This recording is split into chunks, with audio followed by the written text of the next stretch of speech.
Today, we're all just a cell phone selfie away from worldwide exposure. We live in a culture that worships fame and is addicted to instant celebrity. Of course, it wasn't always this way. The fever began in mid-19th century America with the emergence of the first showbiz star to go truly global, General Tom Thumb.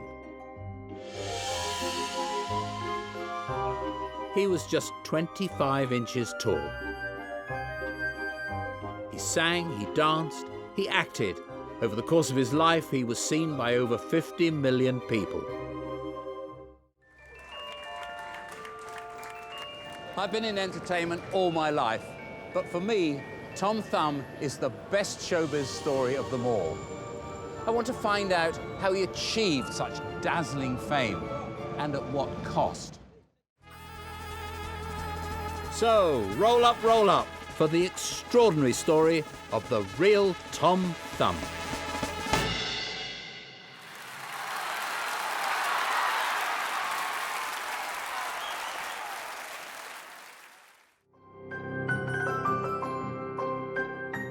Benjamin Robert Haydon, R.A., was a friend of Keats and Wordsworth, and a painter of morally uplifting canvases. Through his art, he believed he could reform the taste of the British people.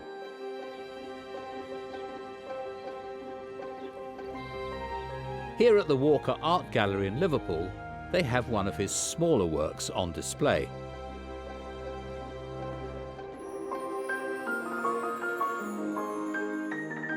Christ blessing the little children. But for the Egyptian hall, he planned something even more ambitious. A series of huge moralistic paintings depicting good and bad government. Haydon believed passionately in high art, especially his own.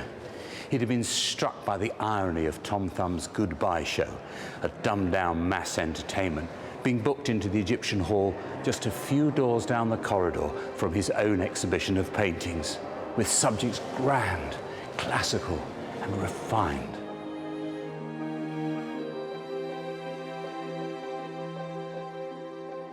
This was his last chance to reform the taste of the English public. This is the man who wrote in his diary in 1814, "O Almighty God, one request more, spare my life till I have reformed the taste of my country." He believed that the greatness of Great Britain would be enhanced by his work. So Tom Thumb is up at the Egyptian hall, and the two attractions are on at the same time. Yeah. In 1 week, 17,000 came to see Tom Thumb, each paying a shilling. In the same week, 133.5 people come to see Benjamin Robert Haydon's great works. The half was a little girl. The terrible thing was that the queue to General Tom Thumb's room went right past Haydon's room.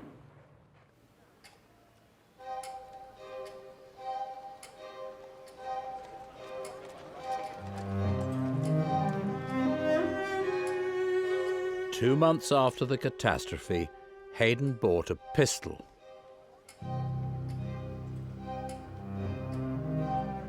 Standing before an unfinished canvas glorifying British justice, he pulled the trigger and failed to kill himself.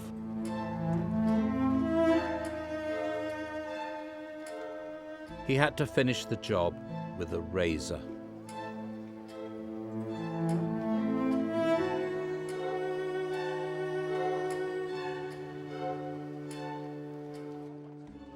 The press were appalled at the death of the man they had decided was a great artist.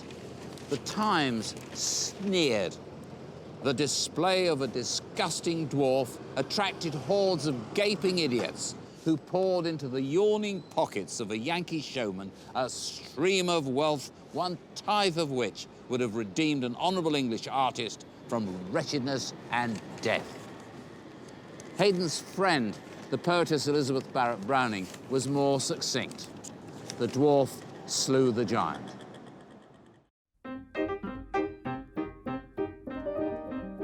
The Comic Almanac printed a cartoon by George Cruikshank that summed up the anger felt towards Charles. Haydn was the tragic artist. Tom Thumb was the indolent freak lounging on a sofa. It was called Born a Genius, Born a Dwarf. No one helped Haydn when he was alive, but now he was dead, he was a useful symbol. High art needed protection from the rising tide of mindless popular culture. That sounds familiar. Today, that job falls to the Arts Council.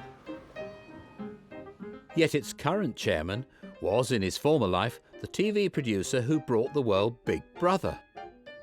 Why does he believe certain arts should be protected by the state, while the mass market, with its freakish tastes, fends for itself? The justification of supporting art with public money, broadly speaking, is to back the next generation of talent and to take risks. That you get behind talent which becomes sometimes commercially successful later on. New talent, taking risks. Today's outrage is tomorrow's mainstream. Do you think the public's appetite for the unusual is satisfied these days by some reality TV, the worst end of reality TV? Well, you could be making a reference here to the Big Brother television programme, which I was let off, time off for good behaviour about 6 years ago. But early on in Big Brother, there were quite a few winners and runners-up who were, you might say, stereotypes.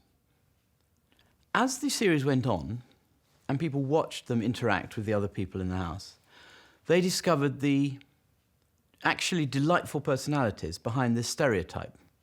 And perhaps one way of judging them is whether the end of the product is whether we're merely being astonished at, if you like, a freak show, or whether it ends up being sympathetic. And I'd even say the same about the people who went to see Tom Thumb. If at the end of it they came out sympathetic to him, was it altogether bad?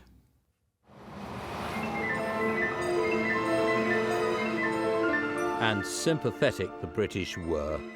Even the press were eventually won over. One newspaper said, "Scarcely any exhibition within our memory has excited such interest among all circles as the General, Charles S. Stratton." Not Tom Thumb, but his own name in print. The Brits had finally taken him to their hearts. Of course, it was all thanks to Barnum. After a shaky start, the Yankee showman had quickly grasped what made the British tick. Then as now, there was a great respect for authority and tradition, but just as great a love for the joker who poked fun at the establishment. It was a very British sweet spot, and Barnum had positioned Charles to hit it perfectly.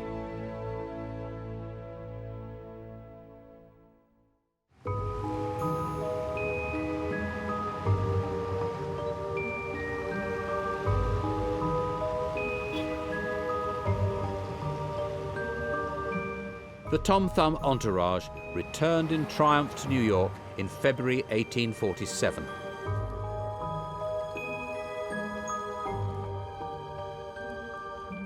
Charles Stratton went straight to the American Museum, where an orangutan, a fortune teller, and a model of Napoleon's funeral weren't exactly doing the business.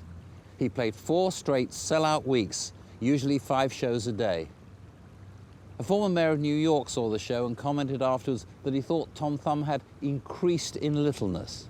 Well, he hadn't in fact grown, but he was maturing. And no wonder. At 9 years old, Charles had seen more of America than most Americans had seen. He now had a collection of bespoke carriages driven by Shetland ponies, and wherever the Tom Thumb tour went, he would drive through the town ahead of time, creating publicity, put more bums on more seats. Charles's family began poor. Now his earnings bought them a large villa containing his own apartment with miniature furniture. He put his sisters through private education. He could have retired aged 9, yet for the rest of his life he kept on touring. Was it just the money that pulled him back to the stage?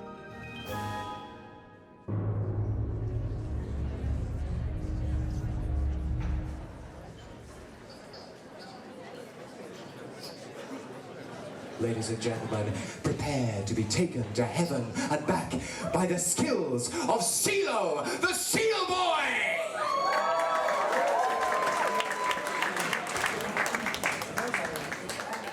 Matt Fraser is a writer, actor and comedian who has a successful career on stage and screen. Good day to you, folks. My name is Stanley Barrett, but mostly I am known by my professional name of CeeLo the Seal Boy. A connoisseur of the freak show, he even performs a recreation of an early 20th century freak act. CeeLo the Seal Boy.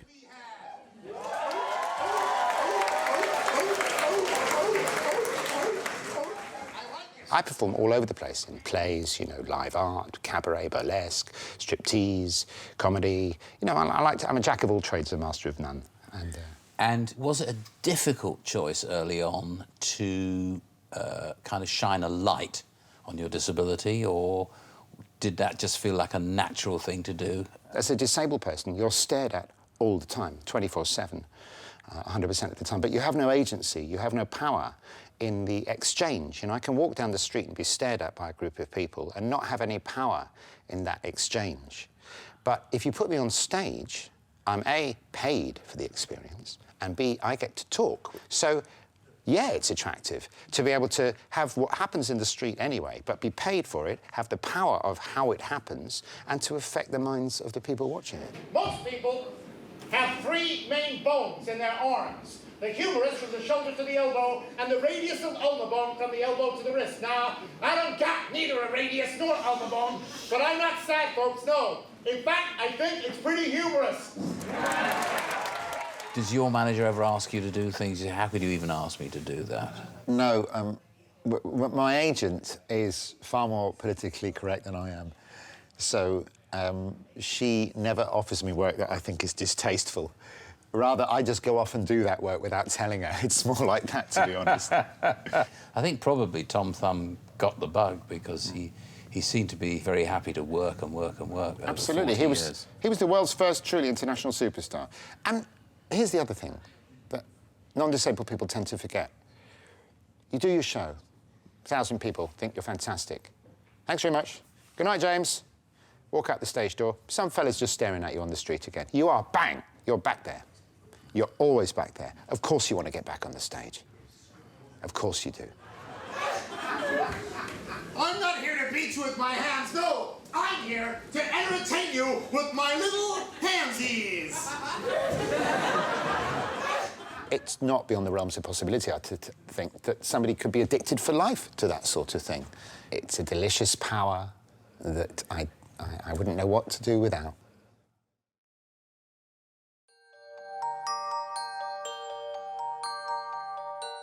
By the mid-1850s, Charles was in his late teens and had been touring for over a decade.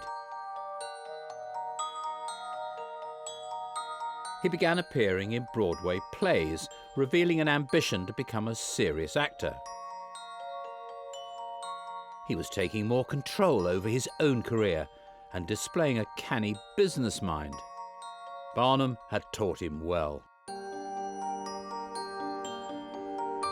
The showman had stepped back from Charles, letting the tours continue while pocketing a share of the profits.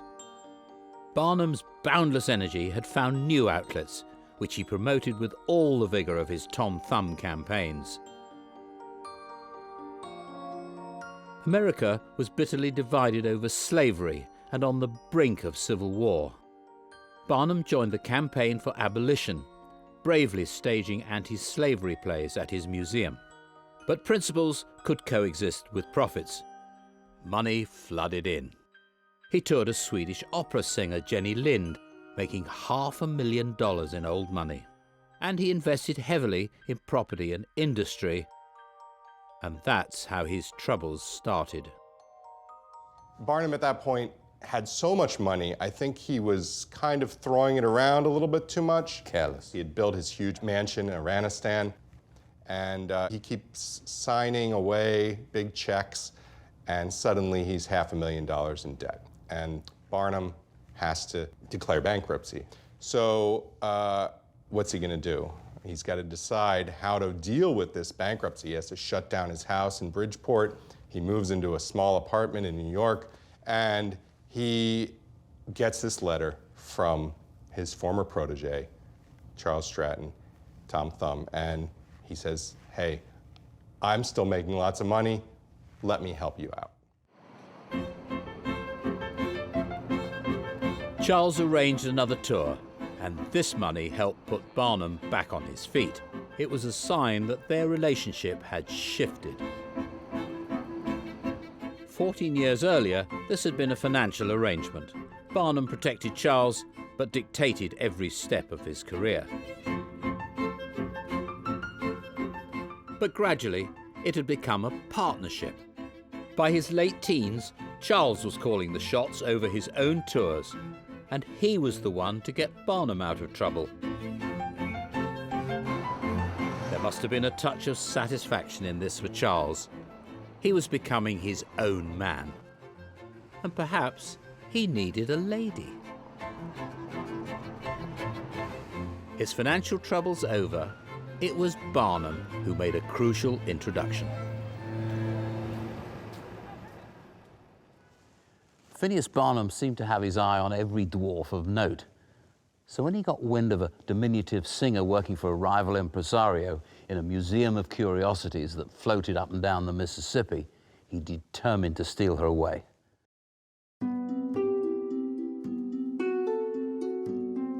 Lavinia Warren Bump was 20 years old and 32 inches tall when Barnum signed her up. She was talented, vivacious, and funny. When Charles saw her face, he was a believer. But he had a rival. Enter Commodore George Nutt. Blonde and blue-eyed, he was known to the press as a $30,000 nut, Barnum's alleged signing fee. The showman had snapped him up while Charles was away on tour, and now the Commodore was nuts for Lavinia. The rivals went head-to-head over the lady. Charles suffered a setback when Lavinia's mother took against his new moustache. Things were getting desperate. In his autobiography, Barnum said his usually cool star was highly excited. For Charles, it was now or never. Well, then Barnum throws a dinner party for Lavinia, where Charles pops the question, with Barnum and his wife watching through the keyhole. Suddenly there's a bang at the door. In bursts Nutt to find he's been pipped at the post.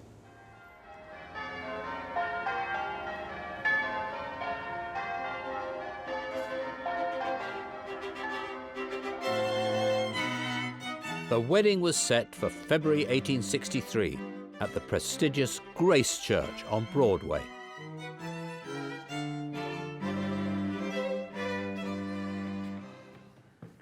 The wedding preparations made the New York Times for 3 days. And remember, this is at the height of the American Civil War.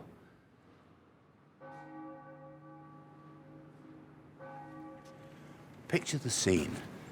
It's February the 10th, it's 12 o'clock. Since 9, the crowds out there have been thronging the pavement. It takes ticket holders, and Barnum again, 2 hours to get through the police cordon in their carriages. Could have been Posh and Beggs.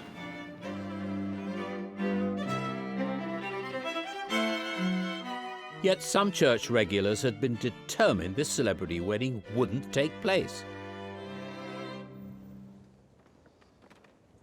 Now, we're standing pretty much on the spot where the happy couple were. We are standing right where it would have taken place. Charles Stratton would have been standing probably, right about here, and Lavinia Warren would have been standing right about here, right in this spot.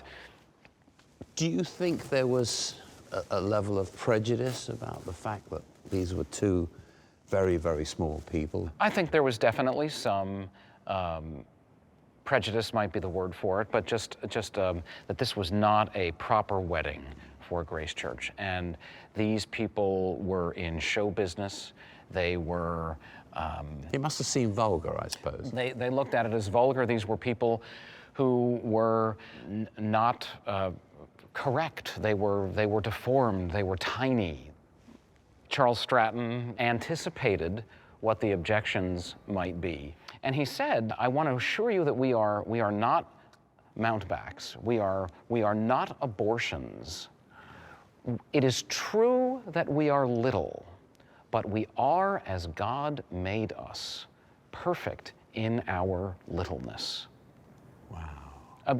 A wonderful quote, which I think has a lot of contemporary resonance with what's going on today in the church's struggle to understand who can be married in the church.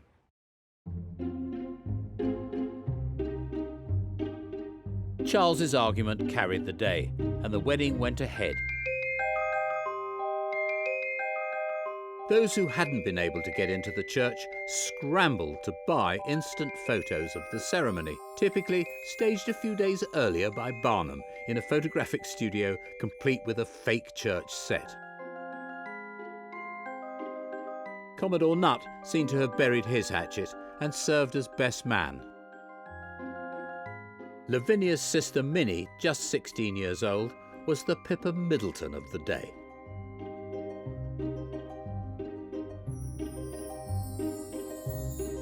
The press frothed over details of the decor and the dress. News of the nuptials rolled around the globe, and Mr. and Mrs. Tom Thumb's fame went stratospheric. They were even given a reception by President and Mrs. Lincoln. At the White House, the President asked the General for military advice. He told Charles, "You have thrown me completely in the shade." Before, Charles had been celebrated as an object of fascination. Now he and his wife were loved. They went out on the road together, and the wedding boost made their enterprise even more successful. The Strattons certainly lived the early American dream, but there was one thing their money couldn't buy them. The only tiny feet they would hear pitter-patter would be their own, until Barnum fixed that too. In 1863, Charles and Lavinia had a new arrival.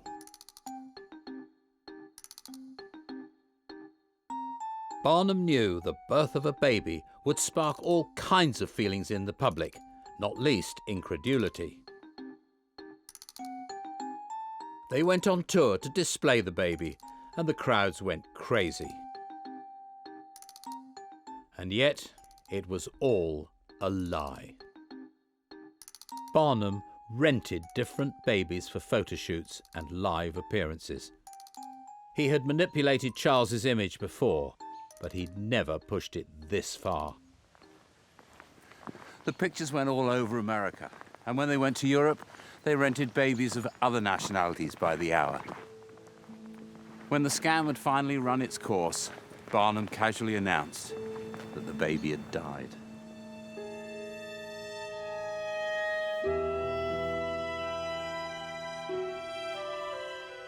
Much as I respect Barnum, I think in this case, he really crossed the line. Charles and Lavinia were certainly complicit in the publicity scam, but at what emotional cost to them holding other people's babies?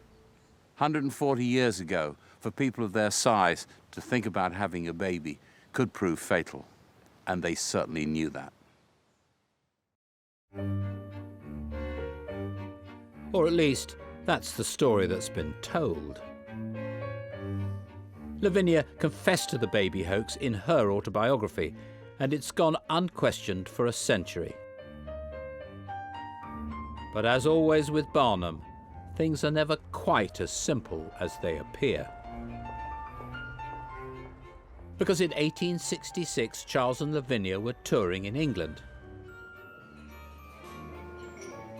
And very unusually for them, they started to cancel shows. British historian John Gannon has discovered new evidence which he thinks explains why.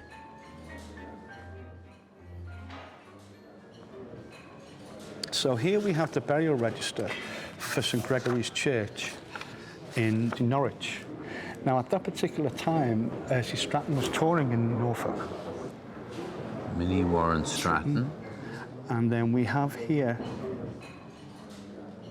daughter of the celebrated General Tom Thumb. She was just buried there on the 26th of September, and she 2 was years old. Now, in order to confirm this, we also have her death certificate. Oh, wow. And as the father, you will see the daughter of Charles Sherwood Stratton. Exhibitor. Exhibitor. So this really turns the whole story upside down, because this is new news. But the story that we've been told is that they had no children, that Barnum provided them. That's correct. We used to rent babies just for publicity. That's correct. But you think this says... I think what this says is, this was their child. But Lavinia did have She did a baby have a daughter with Stratton. This is their child. Okay. Okay, in this particular article from the 29th of September... This is now we're in the Norfolk... This is from the Norfolk News, yes. This tells us of the burial of their child. 1,000 people congregate in the cemetery. Yeah, I mean, Stratton tried to keep the event, obviously. I mean, as kind of low-key as he possibly could, but unfortunately, they were invaded by about 1,000 spectators. But for me, there's so much evidence there. Absolutely, There's and so the much fact evidence. the fact that they were too grief-stricken really to fulfil their engagement Exactly. immediately after this child died. This is an amazing discovery. I'm absolutely amazed. Very small. It's hard to know what to think. If the baby was a hoax, why was there a funeral for a child with Charles, Lavinia and 1,000 others in attendance? And why was Charles named as the father on both the death and burial certificates? Surely a publicity stunt wouldn't require that. But there's contradictory evidence. According to the papers, at the time the baby would have had to have been born, Lavinia was on stage in the Midwest. John Gannon's evidence does prove one thing beyond doubt. In 1866, a young girl died in England in Charles and Lavinia's care. She was buried under the name of Minnie Warren Stratton. And sure enough, forgotten for a century and a half in a Norwich cemetery, we found this.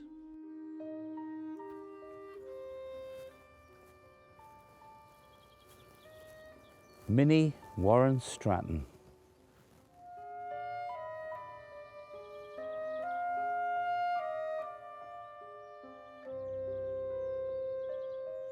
Is this the grave of Charles and Lavinia's own daughter?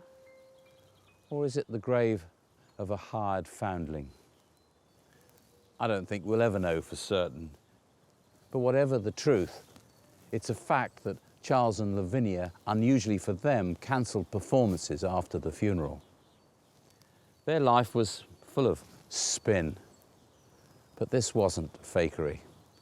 Their grief for Minnie Warren Stratton, this little girl, whoever she was real.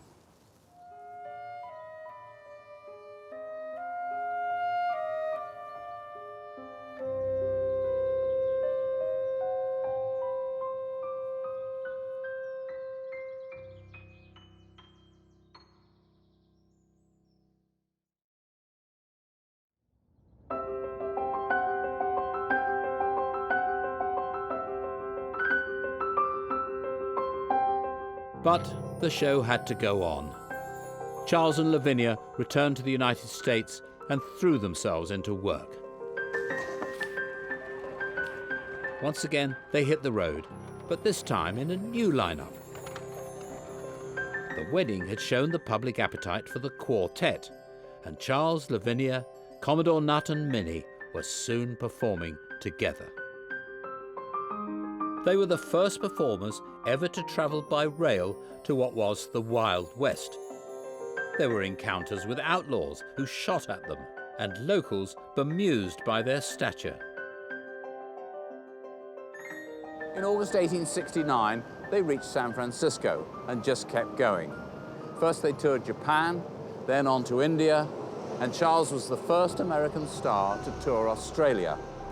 While they were there, they did a free show in an orphanage in the outback, and Lavinia was amazed to find that the children already knew who Tom Thumb was. This was truly the world's first global celebrity tour. Altogether, they covered 55,000 miles and played 1,471 shows in 587 cities and towns. No performer had done so much, and until the 20th century, none would try.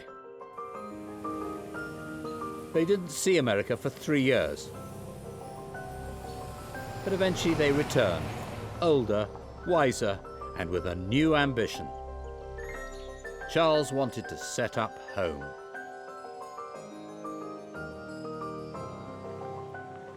In 1870, he and Lavinia came to her original hometown, Middleborough, Massachusetts, and they built big.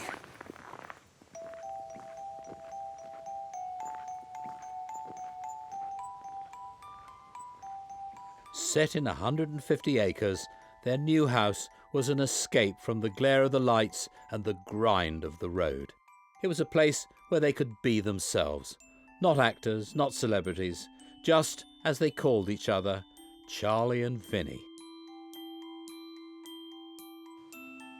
No film crew has ever recorded their hideaway. Eric Lehman has joined me, as he's a first-time visitor too. How are you? Very good. What do you think? It's a grand mansion, isn't it? So this is the main entrance hall, and it looks like a regular house. I mean, it's very lovely, but it's just an ordinary house, isn't it? Except, look at the size of the stairs. The height is very short. Oh my goodness. Yes. So we believe that Tom had this custom built so he and Lavinia wouldn't have to do big stretching. And if you'll feel the banisters, they're much lower than a typical. They are.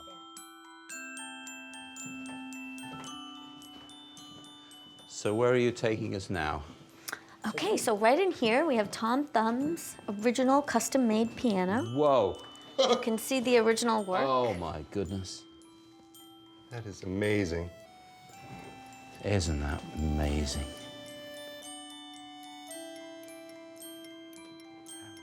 So in This this is room, the dining which room. is like the dining room. Right. And here are the shoes. These are Lavinia's shoes. These are Lavinia's shoes, and we found them in a wall when we were doing a renovation upstairs. No way. We found quite a few fascinating. They're interesting so things tiny. in some of the walls. So tiny. And I have one more thing to show you. And it is the original wood stove. Great. Okay. Come on this way. We're going down to the kitchen, right? Down to the kitchen.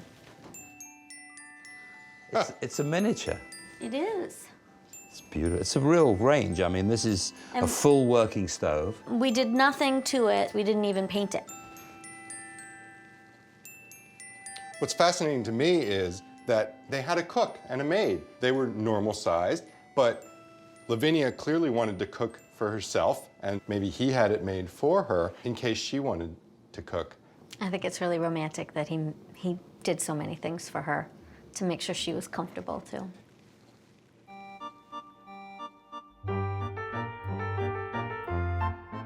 The next decade passed, the tours now relieved by welcome domesticity. Charles had started putting on weight. The little man was filling out. And this very public individual had become fascinated by a deeply secret society. Charles had become a Freemason of the Order of the Knights Templar. Like his property ownership, it was another way of making himself a pillar of the community, someone whose size didn't matter. He had revealed one of his greatest ambitions, acceptance. But the lure of the stage was still strong, and in 1880, Barnum tempted Charles back to appear in his latest scheme, a circus.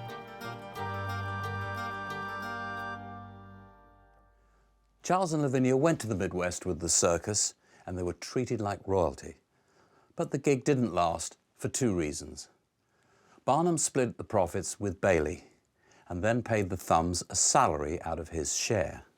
And Charles and Lavinia could make a lot more money travelling their own show in theatres like this.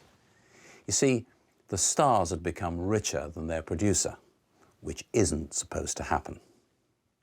But the second reason was more important.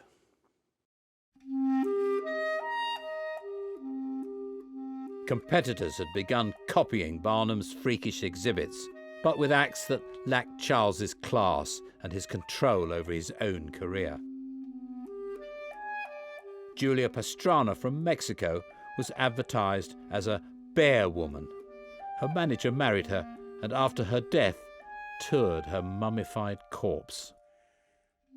The world of the freak show, the world that Barnum and Charles had helped create, was changing. Acts were becoming a grotesque sideshow, and that would never do for Charles. Fortunately, he was rich enough to turn his back on the big top. Charles and Lavinia carried on touring as usual. With them went two dwarfs who had a marvellous act with trained canaries. I think I may have booked them. Anyway, all went well until disaster struck. They were in a hotel in Milwaukee when in the dead of night, the whole building burned to the ground. Between 70 and 100 people died in this terrible inferno.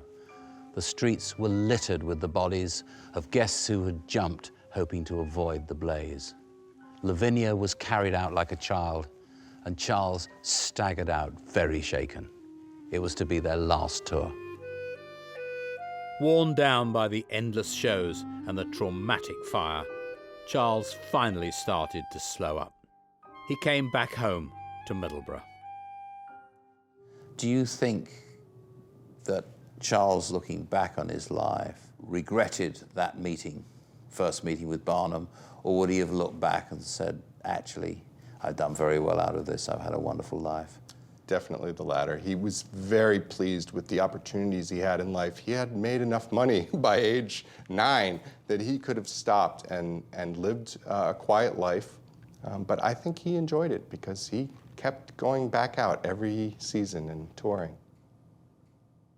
There's something distressing to this idea of someone being taken up at a very young age and spending an entire lifetime being exhibited for other people to stare at. On the other hand, there was no disability rights movement. There wasn't even a concept of disability. That partnership with Barnum did enable Stratton to have life comforts that otherwise wouldn't have been available to him.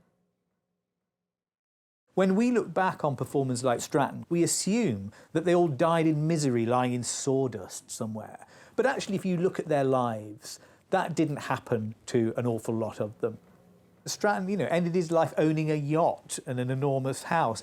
These people had showbiz careers. Lots of showbiz careers end in desperate misery. A lot don't. By the 1880s, Charles was a man of stature, and not just in the community. He'd grown a couple of inches in his teens, but in 1883 he was 45, fat and 3'4". Maybe it was diet, maybe it was middle age, or maybe it was drink, something he'd been fond of since before he was 10. That and cigars. Whiskey ruined his friend Commodore Nutt, who died in 1881, and Charles's lifestyle probably hastened his own end too. Charles died on July the 15th, 1883, suddenly at home in this very room. Lavinia was away in New York on business. Their brother-in-law, Edward Newell, who lived with them, had seen Charles dressing and left the room probably through this door. He heard a thud. Charles lay at the foot of the bed. He'd gone with his boots off in his own sumptuous bedroom, and quickly. There are worse ways.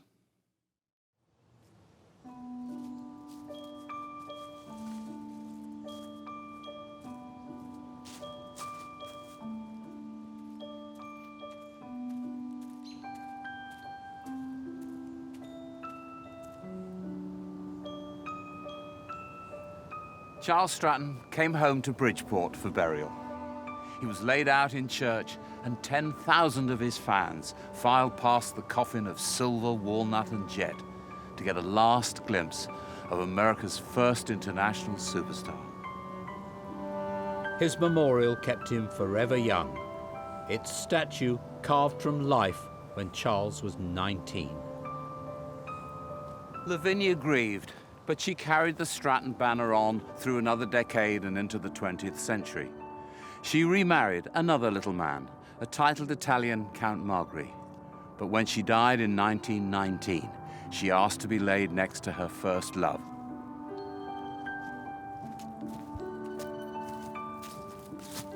And here they lie, Charles and Lavinia.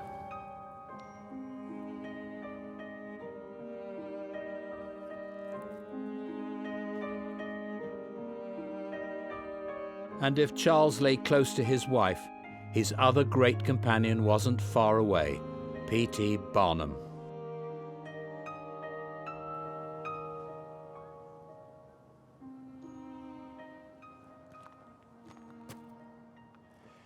He was on holiday when Charles died and couldn't get back in time for the funeral. He outlived his star by 8 years, and when he died in 1891, he was buried within a few yards of him. They had traveled the world together, tens of thousands of miles, but were laid to rest just a few paces apart.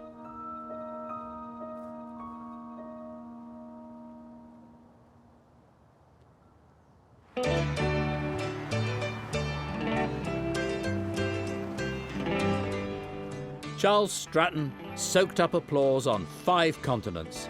The act he'd learned as a 4-year-old, which in some ways hardly changed, was eventually seen by over 50 million people. When you're lost in the rain in Juarez, when it's Easter time too.